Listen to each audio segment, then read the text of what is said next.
ನಮಸ್ಕಾರ ವೀಕ್ಷಕರೇ. ಪ್ರಧಾನಿ ಮೋದಿಯ ದಕ್ಷಿಣ ದಂಡಯಾತ್ರೆಯ ಮೊದಲ ಭಾಗವಾಗಿ ಕೇರಳಕ್ಕೆ ವಿಸಿಟ್ ಕೊಟ್ಟಿದ್ರು. ಚುನಾವಣೆ ಎದುರು ನೋಡ್ತಾ ಇರೋ ಕೇರಳದಲ್ಲಿ ಮೋದಿ ಹೇಳಿದ ಮಾತುಗಳು ಬಿಜೆಪಿ ಉತ್ಸಾಹವನ್ನ ಹೆಚ್ಚಿಸ್ತಾ ಇದೆ. ಕೇರಳ ಗೆಲ್ಲೋದು ಸುಲಭ ಅಲ್ಲ ಅನ್ನೋದು ಖುದ್ದು ಮೋದಿಗೂ ಗೊತ್ತಿದೆ. ಆದ್ರೆ ಈ ಪರಿಸ್ಥಿತಿ ಪರ್ಮನೆಂಟ್ ಅಲ್ಲ, ಎಲ್ಲವೂ ಬದಲಾಗುತ್ತೆ ಅನ್ನೋದರ ಹಿಂಟ್ ಕೂಡ ಮೋದಿ ಕಡೆಯಿಂದ ಬಂತು. ಆದ್ರೆ ಈ ಬದಲಾವಣೆಗೆ ಮೋದಿ ಅತ್ಯಂತ ದೊಡ್ಡ ಪ್ರಾಮಿಸ್ ಒಂದನ್ನ ಮಾಡಿದ್ದಾರೆ. ಶಬರಿಮಲೆ ವಿಚಾರದಲ್ಲಿ ಮೋದಿ ನೀಡಿದ ವಾಗ್ದಾನ ಟರ್ನಿಂಗ್ ಪಾಯಿಂಟ್ ಆಗೋ ಲಕ್ಷಣಗಳು ಕಾಣಿಸ್ತಾ ಇದೆ. ಗೆಲುವು ದೂರದಲ್ಲಿದೆ ಅನ್ನೋ ವ್ಯಾಖ್ಯಾನ ಇದ್ರೂ ಈಗಾಗಲೇ ಸಾಧಿಸಿರೋದನ್ನ ಮೋದಿ ಶ್ಲಾಘಿಸಿದ ರೀತಿ ಎಲ್ಲರ ಕಣ್ಣನ್ನ ಅರಳಿಸಿತ್ತು. ಇದೇ ಹೊತ್ತಲ್ಲಿ ಮತ್ತೊಂದು ಬೆಳವಣಿಗೆ ನಡೆದಿದ್ದು ಬಿಜೆಪಿಗೆ ಪಾಸಿಟಿವ್ ಆಗ್ತಾ ಇದೆ. ಇನ್ನೊಂದು ದಿಕ್ಕಲ್ಲಿ ಕಾಂಗ್ರೆಸ್ ಪ್ರಧಾನಿ ಅಭ್ಯರ್ಥಿ ರಾಹುಲ್ ಕೂಡ ಇವತ್ತೇ ಕೇರಳ ನಾಯಕರ ಜೊತೆ ಮೀಟಿಂಗ್ ನಡೆಸಿದ್ದು ಅವರಿಗೆ ದೊಡ್ಡ ಆಘಾತ ಆಗಿದೆ. ಇದೆಲ್ಲವನ್ನ ಒನ್ ಬೈ ಒನ್ ವಿವರಿಸ್ತಾ ಹೋಗ್ತೀವಿ. ಈ ವಿಡಿಯೋವನ್ನ ತಪ್ಪದೆ ಕೊನೆ ತನಕ ನೋಡಿ. ಅದಕ್ಕೂ ಮುನ್ನ ಮೀಡಿಯಾ ಮಾನ್ಸ್ಟರ್ ಚಾನಲ್ ಅನ್ನ ತಪ್ಪದೆ ಸಬ್ಸ್ಕ್ರೈಬ್ ಮಾಡಿ. ಎಸ್, ಕಾಂಗ್ರೆಸ್ ಮುಕ್ತ ಭಾರತ ಅನ್ನೋ ಸ್ಲೋಗನ್ ಅನೌನ್ಸ್ ಮಾಡಿರೋ ಬಿಜೆಪಿಗೆ ದೇಶದ ವಿವಿಧ ಭಾಗಗಳಲ್ಲಿ ಬೇರೆ ಬೇರೆ ರಾಜಕೀಯ ಎದುರಾಳಿಗಳಿದ್ದಾರೆ. ಈ ಪೈಕಿ ಈ ಬಾರಿ ಬಂಗಾಳವನ್ನ ಗೆದ್ದಿದೆ. ಆದ್ರೆ ಉತ್ತರ ಭಾರತದಲ್ಲಿ ಅತ್ಯಂತ ಪವರ್ಫುಲ್ ಪಾರ್ಟಿ ಅನ್ನೋದು ಮತ್ತೊಮ್ಮೆ ಸಾಬೀತಾದಂತಾಗುತ್ತೆ. ದಕ್ಷಿಣದಲ್ಲಿ ಈ ಬಾರಿ ಬಿಜೆಪಿಗೆ ಎರಡು ಪ್ರಮುಖ ಸವಾಲ್ಗಳಿದ್ದು, ಒಂದರಲ್ಲಿ ಎನ್ಡಿಎಗೆ ಭರವಸೆ ಇದೆ. ಆದ್ರೆ ಕೇರಳದ ಬಗ್ಗೆ ಹೋಪ್ಸ್ ಇಟ್ಕೊಳ್ಳೋದು ಬೇಡ ಅನ್ನೋ ಮಾತೆ ದೊಡ್ಡ ಮಟ್ಟದಲ್ಲಿದೆ. ಆದ್ರೆ ಗೆಲುವಿನ ವಿಶ್ವಾಸ ಖಂಡಿತ ಇಟ್ಕೊಳ್ಳಲೇಬೇಕು. ಯಾವುದೇ ಕಾರಣಕ್ಕೂ ಪೈಪೋಟಿ ನೀಡದೆ ಹಿಂದೆ ಸರಿಬಾರದು. ಅದೇನಾಗುತ್ತೋ ಆಗಿ ಬಿಡ್ಲಿ, ಈ ಬಾರಿ ನಮ್ಮ ಕಡೆಯಿಂದ ದೊಡ್ಡ ಮಟ್ಟದಲ್ಲಿ ಸವಾಲು ಕೊಡ್ತೀವಿ ಅಂತ ಕಾರ್ಯಕರ್ತರ ಉತ್ಸಾಹವನ್ನ ಹೆಚ್ಚಿಸೋದಕ್ಕೆ ಮೋದಿ ಕೇರಳ ವಿಸಿಟ್ ಸಾಕ್ಷಿಯಾಯಿತು. ಮೋದಿ ಹೇಳಿದ ವಿಚಾರಗಳು ಚರ್ಚೆಗೂ ದಾರಿ ಮಾಡಿಕೊಟ್ವು. ಕೇರಳದ ರಾಜಧಾನಿ ಹಾಗೂ ಇತ್ತೀಚೆಗೆ ಬಿಜೆಪಿಗೆ ಸಿಹಿ ಸುದ್ದಿ ಕೊಟ್ಟ ತಿರುವನಂತಪುರದಲ್ಲಿ ಮೋದಿ ಎಡಪಕ್ಷಗಳಿಗೆ ಕ್ಲಾಸ್ ತೆಗೆದುಕೊಂಡ್ರು. ಎಲ್ಡಿಎಫ್ ಹಾಗೂ ಯುಡಿಎಫ್ನ ಭ್ರಷ್ಟ ಆಡಳಿತಕ್ಕೆ ಬಿಜೆಪಿ ಬ್ರೇಕ್ ಹಾಕಲಿದೆ. ಇದಕ್ಕೆ ತಿರುವನಂತಪುರದಲ್ಲಿ ಜನರು ನೀಡಿದ ಅವಕಾಶವೇ ಸಾಕ್ಷಿ ಅಂತ ಹೇಳಿದ್ರು. ಮುಂಬರುವ ಎಲೆಕ್ಷನ್ ಬದಲಾವಣೆಗೆ ಸಾಕ್ಷಿಯಾಗಲಿದೆ. ಇಷ್ಟು ವರ್ಷಗಳ ಕಾಲ ಕೇರಳ ಎರಡು ಮುಖಗಳನ್ನ ಮಾತ್ರ ನೋಡಿತ್ತು. ಆದ್ರೆ ಇನ್ನೊಂದು ಮುಖ ಕೂಡ ಇದೆ, ಅದು ಉತ್ತಮ ಆಡಳಿತ ಹಾಗೂ ಅಭಿವೃದ್ಧಿ. ಅದನ್ನ ಕಾರ್ಯರೂಪಕ್ಕೆ ತರೋದಕ್ಕೆ ಬಿಜೆಪಿ ಅಧಿಕಾರಕ್ಕೆ ಬರೋದು ಅನಿವಾರ್ಯವಾಗಿದೆ. ಎಲ್ಡಿಎಫ್ ಒಕ್ಕೂಟವನ್ನ ಕಮ್ಯುನಿಸ್ಟ್ ಪಕ್ಷ ಮುನ್ನಡೆಸ್ತಾ ಇದ್ರೆ, ಯುಡಿಎಫ್ ಅನ್ನ ಕಾಂಗ್ರೆಸ್ ಮುನ್ನಡೆಸ್ತಾ ಇದೆ. ಸದ್ಯದ ಮಟ್ಟಿಗೆ ಇದೆರಡೂ ಪ್ರಮುಖ ಒಕ್ಕೂಟಗಳಾಗಿರ್ಬೋದು. ಆದರೆ ಬಿಜೆಪಿ ತಳಮಟ್ಟದಿಂದ ಗಟ್ಟಿಯಾಗಿ ಬೆಳೆದು ಬರ್ತಾ ಇದೆ. ಇದೇ ಕೇರಳದ ಮೂರನೇ ಮುಖ. ಬಿಜೆಪಿ ಅಧಿಕಾರಕ್ಕೆ ಬಂದೇ ಬರುತ್ತೆ ಅಂತ ವಿಶ್ವಾಸದ ಮಾತುಗಳನ್ನು ಆಡಿದ್ರು. ಹಾಗೆ ಮುಂದುವರೆದು ಎಲ್ಡಿಎಫ್ ಹಾಗೂ ಯುಡಿಎಫ್ ಒಕ್ಕೂಟಗಳು ಧ್ವಜಗಳು ಬೇರೆ ಇರಬಹುದು, ಆದ್ರೆ ಇಬ್ಬರ ಸಿದ್ಧಾಂತ ಕೂಡ ಒಂದೇ. ಇಬ್ಬರಿಗೂ ಗೊತ್ತಿದೆ, ಒಂದು ಅವಧಿ ಒಬ್ಬರು ಬಂದ್ರೆ ಇನ್ನೊಂದು ಅವಧಿಯೋ ಅಥವಾ 10 ವರ್ಷಗಳಲ್ಲಿ ತಮ್ಮ ತಮ್ಮ ನಡುವೆ ಅಧಿಕಾರ ಬದಲಾವಣೆ ಆಗ್ತಾ ಇರುತ್ತೆ ಅಂತ. ಸರ್ಕಾರಗಳು ಬದಲಾಗುತ್ತೆ, ಆದ್ರೆ ಆಡಳಿತ ಮಾತ್ರ ಹಾಗೆ ಉಳಿದುಕೊಳ್ಳುತ್ತೆ. ಅದರಿಂದ ಇವರಿಂದ ಕೇರಳದ ಅಭಿವೃದ್ಧಿ ಸಾಧ್ಯವೇ ಇಲ್ಲ. ಈಗ ಕೇರಳಕ್ಕೆ ಬೇಕಾಗಿರೋದು ಜನಪರ ಹಾಗೂ ಅಭಿವೃದ್ಧಿ ಪರವಾದ ಸರ್ಕಾರ. ಅದು ಬಿಜೆಪಿ ಅಥವಾ ಎನ್ಡಿಎ ಇಂದ ಸಾಧ್ಯವಾಗುತ್ತೆ. ಈ ಬಾರಿ ಕೇರಳ ಜನರು ಬಿಜೆಪಿ ಮೇಲೆ ಭರವಸೆ ಇಟ್ಟಿದ್ದಾರೆ, ಬೆಂಬಲ ಕೊಡ್ತಾರೆ ಅನ್ನೋದಕ್ಕೆ ತಿರುವನಂತಪುರವೇ ಸಾಕ್ಷಿಯಾಗಿದೆ. ಇಲ್ಲಿನ ಗೆಲುವು ಸಣ್ಣ ಪುಟ್ಟ ಗೆಲುವಲ್ಲ, ಇದು ಐತಿಹಾಸಿಕ ಹಾಗೂ ಅಭೂತಪೂರ್ವ ಗೆಲುವಾಗಿದೆ. ಕೇರಳದಲ್ಲಿ ಬಿಜೆಪಿ ಭವಿಷ್ಯಕ್ಕೆ ತಿರುವನಂತಪುರ ಗೆಲುವು ಅಡಿಪಾಯ ಹಾಕಿದೆ ಅಂತ ಹೇಳಿದ್ರು. ಇದೇ ವೇಳೆ ಕಾಂಗ್ರೆಸ್ ವಿರುದ್ಧವೂ ಕ್ಲಾಸ್ ತೆಗೆದುಕೊಂಡ ಮೋದಿ ಕೇರಳವನ್ನ ಹಾಳು ಮಾಡಿದ್ದೆ ಕಾಂಗ್ರೆಸ್ ಅಂತ ಗುಡುಗಿದ್ರು. ಕೇಂದ್ರದಲ್ಲಿ ಹಾಗೂ ರಾಜ್ಯದಲ್ಲಿ ಎನ್ಡಿಎ ಸರ್ಕಾರಗಳಿದ್ರೆ ಅಭಿವೃದ್ಧಿಯ ವೇಗ ಆಗುತ್ತೆ, ಡಬಲ್ ಇಂಜಿನ್ ಸರ್ಕಾರದಂತೆ ಕಾರ್ಯನಿರ್ವಹಿಸುತ್ತೆ. ಆದ್ರೆ ಕಾಂಗ್ರೆಸ್ ಅಧಿಕಾರಕ್ಕೆ ಬಂತು ಅಂದ್ರೆ ಅಭಿವೃದ್ಧಿ ಹಾದಿ ಹಿಡಿಯೋದಿಲ್ಲ, ಬದಲಾಗಿ ಕಮ್ಯುನಿಸ್ಟರಿಗಿಂತಲೂ ದೊಡ್ಡ ಮಟ್ಟದ ಕಮ್ಯುನಿಸ್ಟ್ ಆಗಿ ಬಿಡುತ್ತೆ.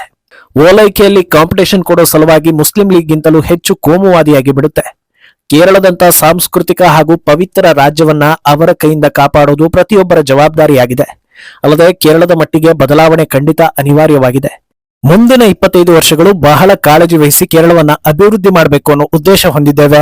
ವಿಕಸಿತ ಕೇರಳ ಅನ್ನೋ ಪರಿಕಲ್ಪನೆಯಲ್ಲಿ ಬದಲಾವಣೆ ತರೋದು ಅಗತ್ಯವಾಗಿದೆ ಅಂತ ತಿಳಿಸಿದ್ರು. ಅಲ್ಲಿಗೆ ಈ ಬಾರಿ ದೊಡ್ಡ ಮಟ್ಟದಲ್ಲಿ ಬಿಜೆಪಿ ಪ್ರಯತ್ನ ಪಡೋದು ಗ್ಯಾರಂಟಿ.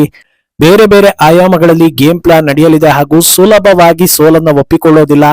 ರಣತಂತ್ರಗಳನ್ನ ಮಾಡಿ ಒಂದಷ್ಟು ಕ್ಷೇತ್ರಗಳನ್ನಾದರೂ ಗೆಲ್ತೀವಿ ಅನ್ನೋ ಉತ್ಸಾಹ ಮೋದಿ ಮಾತುಗಳಲ್ಲಿ ಕಾಣಿಸ್ತಾ ಇತ್ತು. ಆದ್ರೆ ಇದೆಲ್ಲದಕ್ಕಿಂತ ಹೆಚ್ಚಾಗಿ ಮೋದಿ ಬಿಟ್ಟ ಇನ್ನೊಂದು ಬ್ರಹ್ಮಾಸ್ತ್ರ ಅಂದ್ರೆ ಅದು ಶಬರಿಮಲೆ ವಿಚಾರ. ಚಿನ್ನ ಕಳ್ಳತನ ಪ್ರಕರಣದಿಂದ ಹಿಡಿದು ದೇಗುಲದ ಪಾವಿತ್ರತೆಯನ್ನ ಕಮ್ಯುನಿಸ್ಟರು ಹಾಳು ಮಾಡಿದ್ದಾರೆ. ನಾವು ಅಧಿಕಾರಕ್ಕೆ ಬಂದರೆ ಖಂಡಿತವಾಗಿ ಸರಿಯಾದ ರೀತಿಯಲ್ಲಿ ತನಿಖೆ ನಡೆಸಿ ದುಷ್ಕರ್ಮಿಗಳನ್ನ ಹಿಡಿದು ತರ್ತೀವಿ ಅಂತ ಪ್ರಾಮಿಸ್ ಮಾಡಿದ್ರು. ಶಬರಿಮಲೆ ದೇಗುಲಕ್ಕೆ ಇಡೀ ಭಾರತದಾದ್ಯಂತ ಭಕ್ತರಿದ್ದಾರೆ. ಅದರಲ್ಲೂ ಪ್ರಮುಖವಾಗಿ ದಕ್ಷಿಣ ಭಾರತದಲ್ಲಿ ಅಪಾರ ಸಂಖ್ಯೆಯ ಭಕ್ತರಿದ್ದಾರೆ. ಪ್ರತಿ ರಾಜ್ಯದಲ್ಲೂ ಒಂದೊಂದು ಪ್ರಮುಖ ದೇಗುಲಗಳಿದ್ದು, ಅದೇ ದೇಗುಲಗಳಲ್ಲಿ ಒಂದಲ್ಲ ಒಂದು ವಿವಾದ ನಡೆಯೋದು ಯಾಕೆ ಅನ್ನೋದು ಹಿಂದೂಗಳ ತಲೆಗೆ ಬರೋದಕ್ಕೆ ಸಾಕಷ್ಟು ವರ್ಷಗಳೇ ಬೇಕಾಯ್ತು. ಇನ್ನು ಬಿಟ್ರೆ ಮಾಡಬಾರ್ದನ್ನ ಮಾಡಿ ಭಾರತದ ಹಾಗೂ ಸನಾತನ ಇತಿಹಾಸಕ್ಕೆ ರಾಕ್ಷಸ ಮನಸ್ಥಿತಿಯವರು ಭಂಗ ತರ್ತಾರೆ ಅನ್ನೋದು ಜನರ ಅರಿವಿಗೆ ಬರ್ತಾ ಇದೆ. ಶಬರಿಮಲೆ ವಿಚಾರದಲ್ಲಿ ಪಿಣರಾಯಿ ಮಾಡಿದ ಅನಾಚಾರಗಳು ಒಂದೆರಡಲ್ಲ ಅಂತ ಜನರು ಹೇಳ್ತಾರೆ. ಆದ್ರಿಂದ ಅಯ್ಯಪ್ಪನ ಭಕ್ತರು ಈ ಭರವಸೆಯನ್ನ ಗಂಭೀರವಾಗಿ ಪರಿಗಣಿಸ್ತಾರೆ ಅನ್ನೋ ಲೆಕ್ಕಾಚಾರ ನಡೀತಾ ಇದೆ. ಇನ್ನು ಮೋದಿ ವಿಸಿಟ್ ವೇಳೆ 2 ಪ್ರಮುಖ ಘಟನೆಗಳು ಕೂಡ ನಡೆದವು. ಅದರಲ್ಲಿ ಒಂದು, ತಿರುವನಂತಪುರದಲ್ಲಿ ಬಿಜೆಪಿ ಗೆದ್ದು ಪಕ್ಷದಿಂದ ಮೊದಲ ಮೇಯರ್ ಆಗಿ ಆಯ್ಕೆಯಾಗಿರೋ ವಿ ರಾಜೇಶ್ರನ್ನ ಮೋದಿ ಪ್ರೀತಿಯಿಂದ ತಬ್ಬಿ ಬೆನ್ನು ತಟ್ಟಿದ್ರು. ಈ ವಿಡಿಯೋ ಈಗ ಎಲ್ಲಾ ಕಡೆ ವೈರಲ್ ಆಗ್ತಾ ಇದೆ.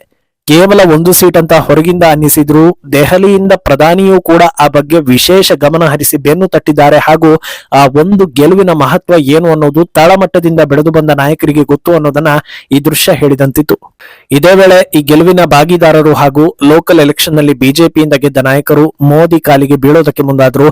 ಎಂದಿನಂತೆ ಮೋದಿ ಎಲ್ಲರನ್ನೂ ತಡೆದು ಮಹಿಳೆಯೊಬ್ಬಳ ಕಾಲಿಗೆ ಖುದ್ದು ಮೋದಿಯೇ ನಮಿಸಿರೋದು ಕೂಡ ಎಲ್ಲಾ ಕಡೆಗಳಲ್ಲಿ ವೈರಲ್ ಆಗ್ತಾ ಇದೆ.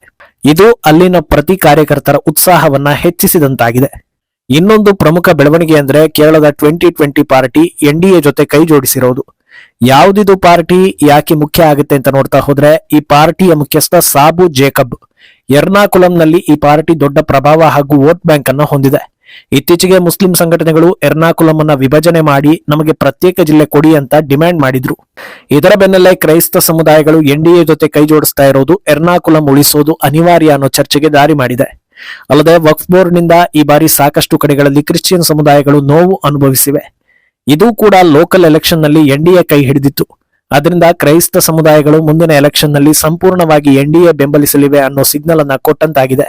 ಒಂದು ವೇಳೆ ಕ್ರೈಸ್ತ ಸಮುದಾಯ 100ಕ್ಕೆ 100 ಎನ್ಡಿಎ ಅನ್ನ ಬೆಂಬಲಿಸಿದ್ರೆ ಸ್ವಚ್ಛ ಹಿಂದೂಗಳು ಹಾಗೂ ಕ್ರೈಸ್ತರ ಬೆಂಬಲದಿಂದ ಎನ್ಡಿಎ ದೊಡ್ಡ ಮಟ್ಟದಲ್ಲಿ ಮಿಂಚು ಹರಿಸೋ ಸಾಧ್ಯತೆಯೂ ಇದೆ ಅಂತ ಹೇಳಲಾಗ್ತಾ ಇದೆ. ಇನ್ನು ಇದೇ ದಿನ ದೆಹಲಿಯಲ್ಲಿ ರಾಹುಲ್ ಗಾಂಧಿ ನೇತೃತ್ವದಲ್ಲಿ ಕೇರಳ ಕಾಂಗ್ರೆಸ್ ಎಂಪಿಗಳ ಜೊತೆಗೆ ಅತ್ಯಂತ ಮಹತ್ವದ್ದು ಎನ್ನಲಾದ ಮೀಟಿಂಗ್ ಒಂದು ಫಿಕ್ಸ್ ಆಗಿತ್ತು. ಆದ್ರೆ ಆ ಮೀಟಿಂಗ್ಗೆ ಶಶಿ ತರೂರ್ ಗೈರಾಗಿದ್ದಾರೆ. ಯಾಕಪ್ಪ ಗೈರಾಗಿದ್ದಾರೆ ಅಂತ ನೋಡಿದ್ರೆ, ಇವತ್ತು ಅವರ ಕ್ಷೇತ್ರ ತಿರುವನಂತಪುರಕ್ಕೆ ಪ್ರಧಾನಿ ಮೋದಿ ಬಂದಿದ್ರಿಂದ ಬರಲಿಲ್ಲ, ಮೋದಿ ಜೊತೆ ವೇದಿಕೆ ಹಂಚಿಕೊಂಡಿದ್ರು ಅನ್ನೋದು ಗೊತ್ತಾಗ್ತಾ ಇದೆ. ಈ ಒಂದು ವಿಚಾರ ತರೂರ್ ಹಾಗೂ ಕಾಂಗ್ರೆಸ್ ಎರಡಕ್ಕೂ ಡ್ಯಾಮೇಜ್ ಕಂಟ್ರೋಲ್ ಎನ್ನುವಂತಾಯ್ತು. ಯಾಕಂದ್ರೆ ತರೂರ್ ಗೈರಿನ ಬಗ್ಗೆ ಕೇರಳ ಕಾಂಗ್ರೆಸ್ ನಾಯಕರು ಪ್ರಧಾನಿ ವಿಸಿಟ್ ಹಿನ್ನೆಲೆ ಅವರು ಪರ್ಮಿಷನ್ ಕೇಳಿದ್ರು, ಹೈಕಮಾಂಡ್ ಪರ್ಮಿಷನ್ ಕೊಟ್ಟಿತ್ತು ಅಂತ ಅಲ್ಲಿಂದಲ್ಲಿಗೆ ಸರಿ ಮಾಡೋದಕ್ಕೆ ನೋಡಿದ್ರು. ಇತ್ತ ತರೂರ್ ಪ್ರಧಾನಿ ಮುಖ್ಯಾನ, ಪ್ರಧಾನಿ ಅಭ್ಯರ್ಥಿ ಮುಖ್ಯಾನ ಅನ್ನೋ ರೀತಿ ತಮ್ಮ ನಿಲುವಿಗೆ ತಾವು ಸ್ಟಿಕ್ ಆನ್ ಆಗಿದ್ರು. ಆದ್ರೆ ಯಾರು ಏನೇ ಹೇಳಿದ್ರು ತರೂರ್ ನಡೆ ಮಾತ್ರ ಕಾಂಗ್ರೆಸ್ಗೆ ಮುಖಭಂಗವನ್ನ ತರಿಸಿತ್ತು. ಈ ಹಿಂದೆಯೂ ಇಂಥ ಸಾಕಷ್ಟು ಗೈರುಗಳು ಹಾಗೂ ರಾಹುಲ್ ವಿಚಾರದಲ್ಲಿ ಶಶಿ ತರೂರ್ ಅಸಮಾಧಾನ ತೋರಿಸ್ತಾ ಇರೋದ್ರಿಂದ ತರೂರ್ ಯಾವಾಗ ಬೇಕಾದ್ರೂ ಕಾಂಗ್ರೆಸ್ಗೆ ಶಾಕ್ ಕೊಡ್ತಾರೇನೋ ಅನ್ನಿಸೋ ಹಾಗಾಗಿತ್ತು.